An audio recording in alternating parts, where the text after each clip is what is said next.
மே 25 வரலாற்றில் இன்று 1837 பிரித்தானிய ஆட்சிக்கு எதிராக கனடாவின் கியூபாக் மாநிலத்தில் கிளர்ச்சி நடைபெற்றது.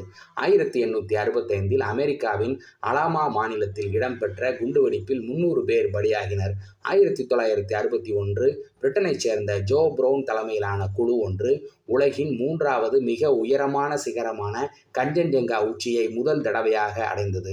1963 ஆப்பிரிக்காவில் வெள்ளையின ஆட்சிக்கு எதிராக குரல் கொடுப்பதற்காக எத்தியோப்பியா தலைநகர் ஆடிஸ் அபாபாவில் 32 நாடுகள் ஒன்றிணைந்து ஆப்பிரிக்க ஐக்கிய ஸ்தாபனத்தை உருவாக்கியது. 1981 Bahrain, Kuwait, Oman, Qatar, Saudi Arabia, United Arab Emirates ஆகிய நாடுகள் ஒன்றிணைந்து வளைகுடா கூட்டுறவு சபையை உருவாக்கியது. 1985 பங்களாதேஷில் வீசிய சூறாவளியினால் சுமார் 10,000 பேர் பலியாகினர். 1997 சியாரா லியோன் ஜனாதிபதி டஜன் கப்பா சதி புரட்சி மூலம் பதவியிலிருந்து நீக்கப்பட்டார். மே 25 இன்டர்நேஷனல் மிஸ்ஸிங் சில்ட்ரன்ஸ் டே, சர்வதேச காணாமல் போன குழந்தைகள் தினமாக அனுசரிக்கப்படுகிறது.